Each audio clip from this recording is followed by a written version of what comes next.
अस्सलाम वालेकुम मेरे प्यारे भैन भराओ। हाँ जी सुनाओ जी की हाल चाल है थोड़ा, होर सुनाओ सब ठीक ठाक ने?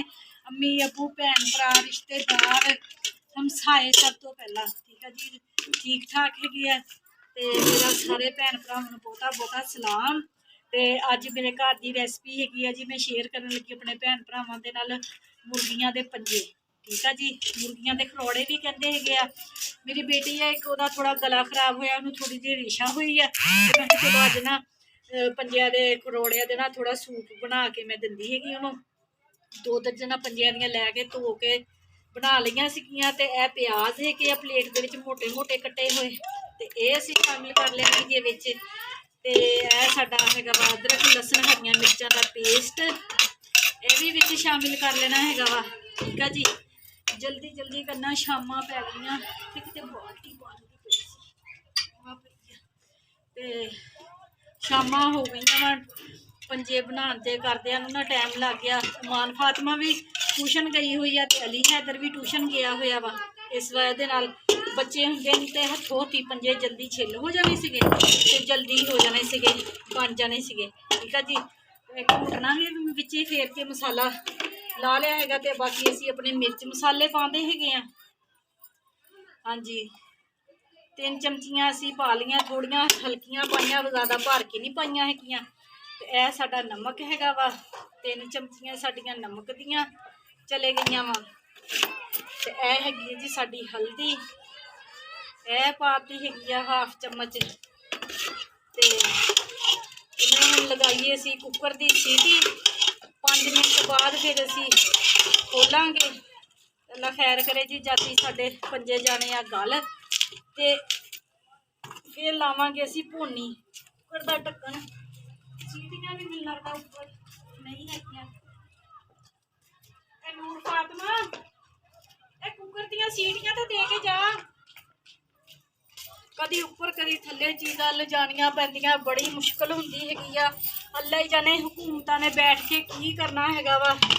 मेरे भैन भरा दुआ करन हुकूमतां किते टिक जान ते किते गैस लग जाए तो सानू भी कोई सुकून हो जाए।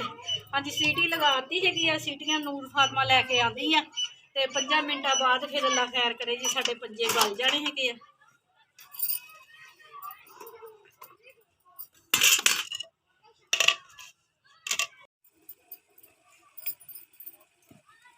हाँ जी, सीटी असी खोल दी हैगी आ। ते देखिया सीगा तुसीं थोड़ा जिहा ही मैं पानी पाया सीगा, इसलिए मैं थोड़ा जिहा पानी पाया सीगा भी क्यों साडे पंजे ज़्यादा ना गल जान है। अगर ज़्यादा गल जान ना तो फिर नीचे लगना शुरू हो जाता, इन्हां दा जिहड़ा चिकन हुंदा वा ना नीचे लगना शुरू हो जाता। तो इसलिए मैं सीटी लगाई सिर्फ 5 मिनट की। ठीक है जी, तो 5 मिनट हो गए सी, सीटी खोल दी। तो हुण असीं घी शामिल कर देना हैगा वा। बिस्मिल्लाहिर्रहमानिर्रहीम। ते सीटी मैं थोड़ी तां लगाई सी भी पंजे साडे ना जिहड़े थल्ले ना लगन है भी खुर के। ते जो मैं भोनी ला के पानी पाना ना, तो पानी फिर मैं जरा खुला पा देना हैगा वा, जिहदे विच ना साडे जिहड़े फिर पंजे है ना मुर्गी के खरौड़े हैगे ये साडे ना बिल्कुल घुल जान।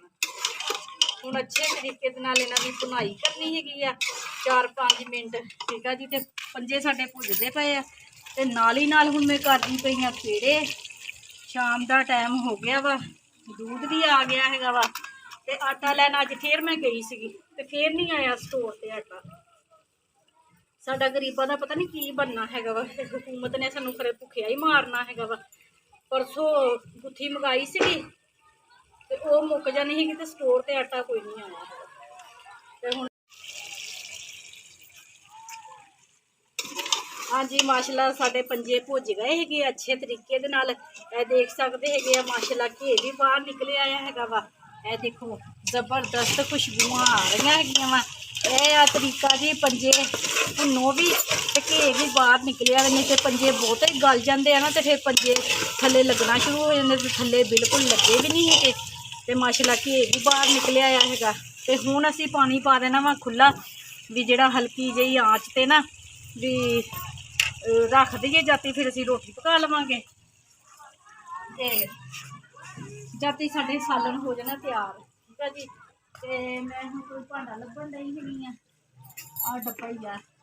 मेरी बेटी कह रही है मैनू भोनी चो बोटियां कढ़ के दे दो, तो चलो हम उन्होंने 2 बोटियां कढ़ के दे देंदी है भोनी दे विचों दी। ठीक है, थोड़े जे तो बनाए है, लेकिन मैं तो 4 दर्जना तो घट कभी ना मुर्गियां दे खरौड़े कभी बनाए नहीं सीगे। ते ये मेरी बेटी का गला खराब आ, इस वजह नाल ना मैं बनाए है। बच्चों के गले खराब होण, कोई ठंड ठुंड लगी भी होवे ना, तो यखनी बना के ना बच्चों को सूप इहदा पिलाया करो।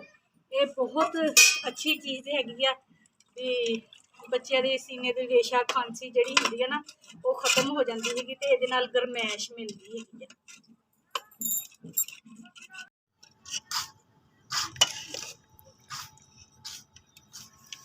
हाँ जी, सालन साडा बन के तैयार हो गया वा। मैं रोटी पकाने चले गई सी, देख लो फिर अज नेरा हो गया वा। तो यह गर्म मसाला सुक्का धनिया कुट के मैं कुंडे च रखिया सी, भी शामिल कर देना वा। असी यखनी बनाई है ना, तो ये ना फिर बहुत मज़ेदार ना शोरवा लगता है, यखनी पीने लगती। तो साडी चाय भी बनती पई आ, तो यह साडा दूध भी आ गया होया, हजे दूध भी काढ़ना मैनू हजे काफ़ी देर उपर लग जानी आ। तो साडे छत ते बल्ब भी नहीं हैगा। ठीक है जी, तो नाल ही हुण मैनू दिओ इजाज़त। मेरे भैन भरा अपना ज़्यादा तो ज़्यादा ख्याल रखना हैगा वा, ते अपने माँ बाप का, अपने भैन भरावां दा सब तो पहला। ठीक है जी, ख्याल रखना हैगा वा। अपनियां दुआवां च मैनू याद रखियो, मैं भी अपनियां दुआवां च अपनियां भैन भरावां नू याद रखदी हैगी आ। मेरी वीडियो अच्छी लगती है तो लाइक करया करो, कमेंट करया करो, ते घंटी का बटन लाजमी दबा दिया करो। कंजूसी ना करया करो शेयर करन लगे होए, तो मेरी वीडियो नू ज़्यादा तो ज़्यादा शेयर करया करो। ठीक है जी, अपने प्यार का इजहार दस्या करो मैनू करके भी हाँ जी असी वीडियो शेयर करते हैं, थोड़ी वीडियो अच्छी लगती कमेंट करके दस्या करो। ठीक है जी, नेरा हो गया है वा। ओके जी, अल्लाह हाफिज़।